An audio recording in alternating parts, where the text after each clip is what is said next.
Well, hello. Thanks for joining us.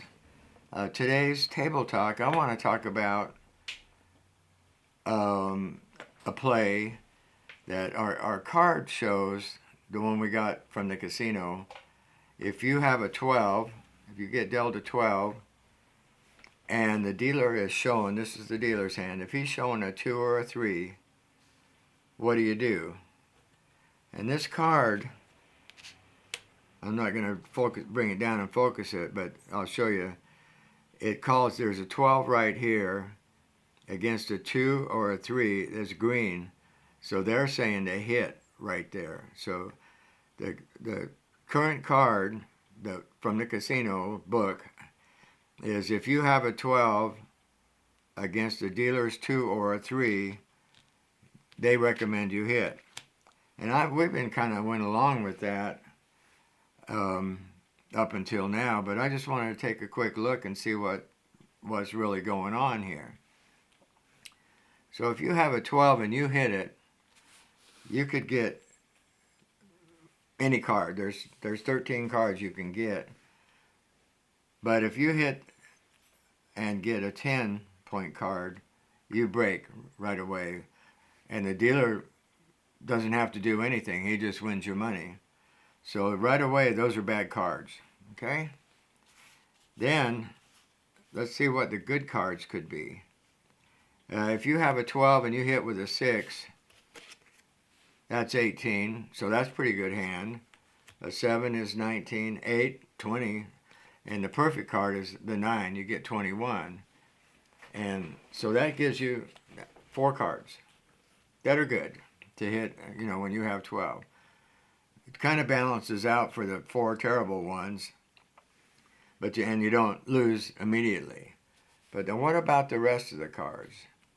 There's 5 more cards that you could possibly hit with. And anything from an ace would give you 13 to the 5. That'd give you 17. 17 is not a very good hand. If the dealer makes a hand, the best you can do is push. So I'm not going to call 17 a good hand. It's a stopping hand.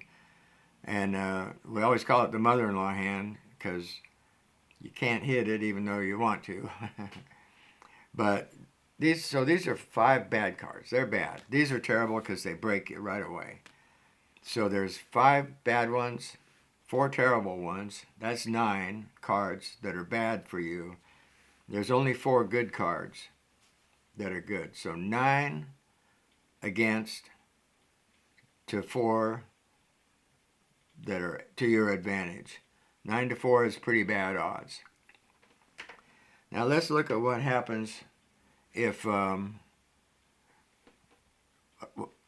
dealer has his 2 up. What does he have? What can he do? He can hit with any of these cards. Okay? There's 13 of them. He could hit any one of them. The perfect ones for him to hit would be a 7. He'd have 9. The 8, he'd have 10. The 9, he'd have 11. And those are great cards, if you have 9, 10, or 11 to be in for your next hit. Because then you could hit any 10-point value card, make it 20, 21, whatever. And even if you had the 9 and the deuce and the 6, that's 17, which is a winning hand for the dealer if we didn't make a hand, if we just stopped short.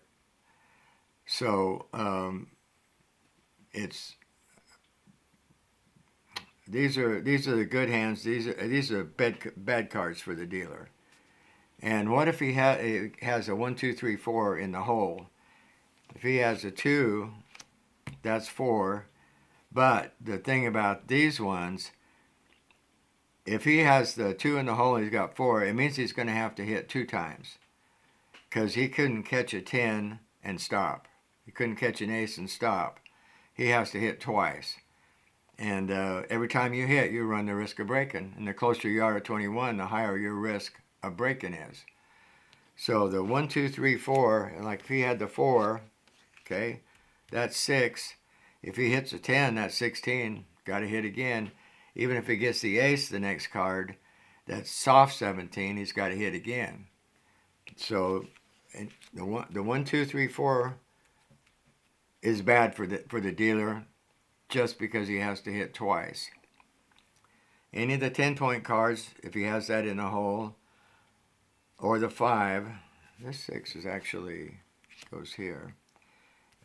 If he has the 5 or any of the 10-point cards in the hole, that's bad because one card and he can break. These are good for him. If he has an 8 and hit again, he can get an ace, 10, or a 10-point value card. That's 5. So, but the point is, there's only 4 good cards for him to have in the hole, and there's 9 bad cards. These 4, if he has any of these, he has to hit again, double the risk of breaking. If he has anything here, he has to at least hit. We know he has to at least hit with anything. So with any of these, he's going to at least run the risk of breaking. And so he's only got 4 good cards.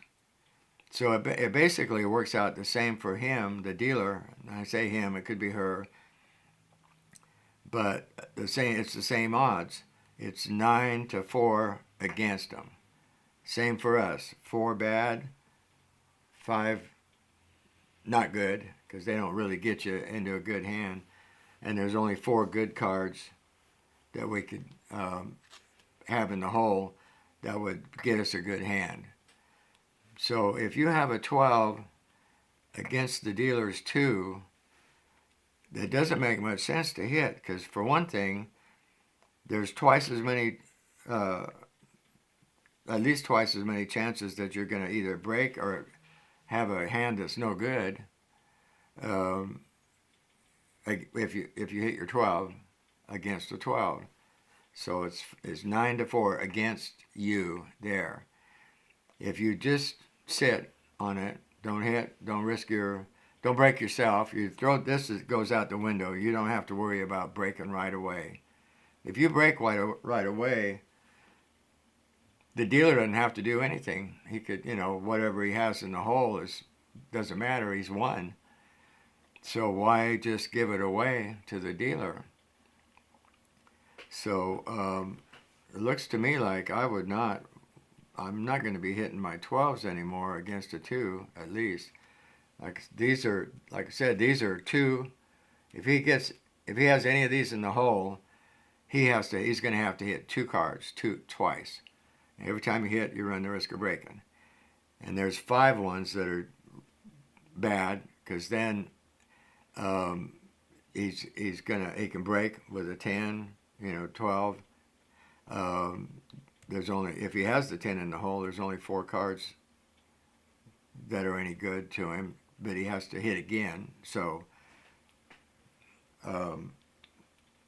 that's it. I wonder, let's see if the dealer has a 3 in the hole. This 9 goes away as far as bad cards, because that would make it 12. Okay. And if he could have a 4, that'd be 7. All right, so that's just a 1 card. That's just a 1 card solution. If he has the 4 and 3, that's 7. He could get a 10-point card and stop, or the ace and stop. So the 4 goes to okay. And the 5 is good too. Okay. 5 and 3 is 8. If he has that, he can catch an ace, make 19. Any of the 10-point cards. All right, so these are all, that really changes it. He's got a lot better chance there. The 12 would not be good for him, though. Well, that's what we're saying is not good. So these are his good cards if he has a 3, 11, 10, 9, 7, 8. Okay? He can hit any 10-point value card or an ace and be looking good. So that's 5 cards out of the 13 that he can hit with and have a good hand. So when he has a 3 up, the odds go a little bit more towards him because there's less bad cards for him to have in the hole. So that's my take on that. Well, let's look at this then too, since this changed quite a bit and looked a lot better for the dealer. Let's see what happens if we have the 13 against the dealer's 3. So again, any of these will break us, and the 9 will break us. Okay, that's 5 that are totally bad. Okay. 8, 7, 6, and 5. Those would be the only good cards we could hit this with and come out with a hand. And these are the ones that we would stop at. Even though this is, if we have the 4 here, if we hit with a 4, that's 17. I've already mentioned or stated that 17 is not a very good hand, so I'm not calling. It's definitely not a premium hand. So these are not really good for us. These are breakers. They break us. There's only 4 good cards. So again, there's 5 and 4. There's 9 against you. Only 4 good ones. So that means the odds are 9-4 against you if you have a 13 against. Well, if you're hitting a 13. So that would stay the same. Don't hit a 2, a 12, or a 13 against the dealer's 12 or 13. And of course, 4, 5, 6, don't hit against them at all. Just stand pat. Don't break yourself. Why take that risk? Yeah, this is 1 in 3 times you're going to get a 10-point card. So why even take that risk? So I'm going to put that on our charts as a no-go. Sound good to you? Sure. All right.